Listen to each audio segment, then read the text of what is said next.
I can still feel the sting of his hands shoving me to the floor, the coldness in his eyes as he threw me out like garbage. This is what my 61st birthday has come to. My own son treating me like I'm nothing. Like I haven't spent my entire life loving him, raising him, sacrificing for him. And now, because of that wretched wife of his, he can't even stand the sight of me. Laura, even her name makes my blood boil. From the moment Henry brought her home, I knew she was trouble. The way she looked at me, like I was just an obstacle in her path. The way she whispered in Henry's ear, turning him against me little by little. I warned him not to marry her, begged him to see through her manipulations, but he was blinded by lust, by the idea that she loved him unconditionally. Ha! The only thing that woman loves is herself.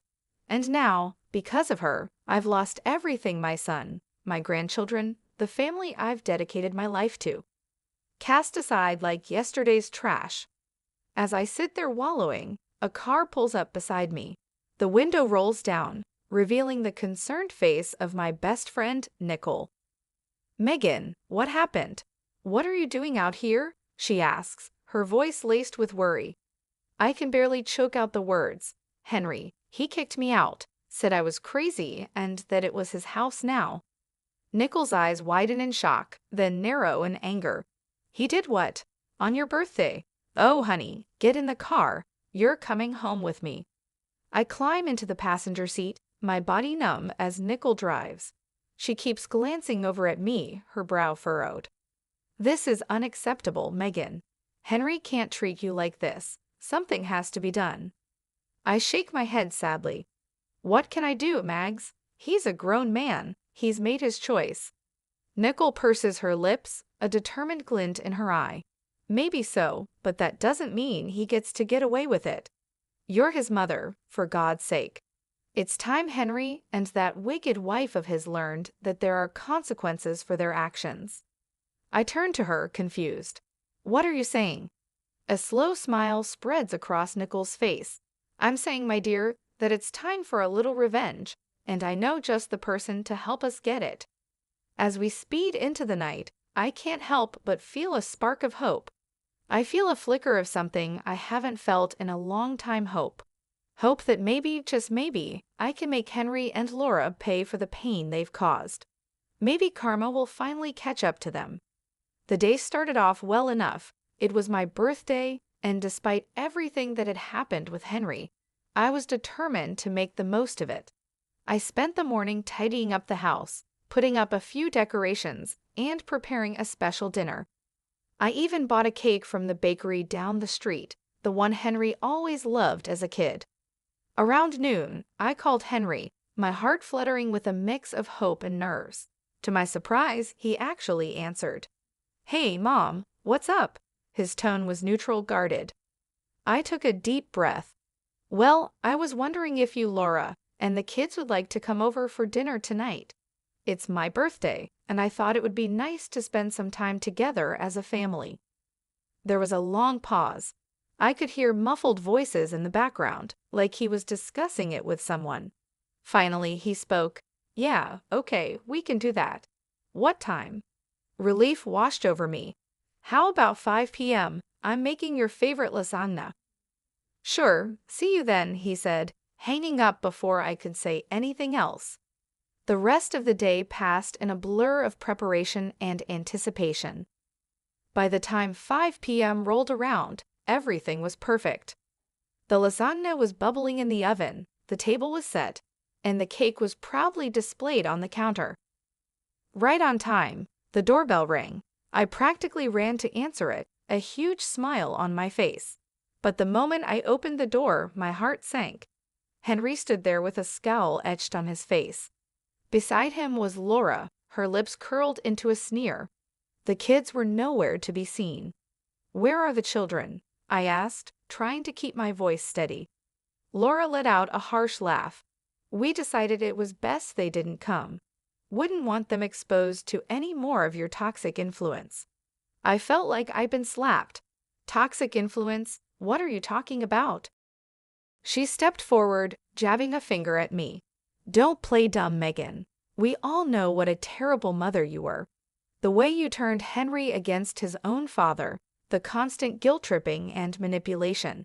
It's no wonder he wants nothing to do with you." Tears stung my eyes. I looked to Henry, silently pleading for him to defend me. But he just stood there, his arms crossed, saying nothing. "That's not true," I managed to choke out. "I've always loved and supported Henry. I would never do anything to hurt him." Laura's eyes flashed with anger. "Spare us the martyr act. You're just a selfish, vindictive woman who can't stand that Henry has moved on with his life, that he chose me over you." Something inside me snapped. Before I knew what I was doing, I lunged forward, ready to slap that smug look off her face. But Henry stepped between us, grabbing my wrist in a painful grip. "Don't you dare touch my wife," he growled. "You're pathetic, you know that? Coming up with this whole birthday charade, trying to worm your way back in. Well, it's not going to work. We're done with you." With that, he shoved me backward, sending me stumbling. I caught myself on the doorframe, tears now flowing freely down my cheeks. "Henry, please," I whispered. "I'm your mother." But he just shook his head, his eyes cold. "Not anymore. Come on, Laura, let's go." I watched helplessly as they turned and walked away, slamming the door behind them. The sound echoed through the empty house, a brutal finality to it. And there I stood, alone on my birthday, my heart shattered into a million pieces. I don't know how long I stood there, frozen in the aftermath of Henry and Laura's cruelty. Minutes, hours, it all blurred together. The pain in my chest was unlike anything I'd ever felt before, a deep aching void that threatened to swallow me whole. Eventually, I managed to close the door, my hands shaking. I stumbled to the couch, collapsing onto the cushions as sobs racked my body. How could he do this to me? My own son treating me like I was nothing, like I hadn't spent my entire life loving and caring for him. The sound of my phone ringing jolted me out of my despair. I glanced at the screen, seeing Nicole's name. For a moment, I considered ignoring it, not wanting to burden her with my problems. But the thought of facing this alone was too much to bear. I answered, my voice thick with tears. "Hello. Megan, what's wrong? Did something happen with Henry?" The concern in her voice was my undoing. I broke down, the whole sordid story spilling out between gasps and sobs. Nicole listened patiently, offering words of comfort and support. "That's it," she said firmly when I finished. "This has gone too far. Henry and Laura can't keep treating you like this. It's time for them to face some consequences." I sniffled, wiping my eyes. "What do you mean?" "I mean it's time for a little payback. They think they can just walk all over you, but they've got another thing coming. You're a strong woman, Megan. It's time to start acting like it." Her words ignited a spark within me, a flicker of anger amidst the pain. She was right. I couldn't just sit here and wallow. I needed to do something to take back control. "Okay," I said, my voice steadier now. "What do you have in mind?" I could practically hear Nicole's grin through the phone. "Meet me at the diner in an hour. I've got someone I want you to meet. Trust me, he's going to be a big help." An hour later, I was sitting across from Nicole in a booth at the local diner. She had a mischievous glint in her eye as she sipped her coffee. "So who is this mystery person?" I asked, curiosity getting the better of me. As if on cue, the bell above the door jingled. Nicole waved at someone behind me. There he is now. I turned, my eyes widening as a tall, broad-shouldered man approached our table. He had a rugged, no-nonsense look about him, like someone who had seen his fair share of trouble.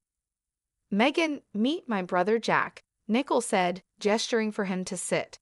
"He's a private investigator." Jack nodded at me, his gaze assessing. "Nicole filled me in on your situation. I'm sorry to hear about what your son and his wife did. That's rough." I shrugged, trying to appear nonchalant even as the pain twisted in my gut. "It is what it is, but Nicole seems to think you can help." He leaned forward, his elbows on the table. "I can. In my line of work, I've learned that everyone has secrets, skeletons in their closet. And from what Nicole's told me, I'm betting your daughter-in-law has more than a few.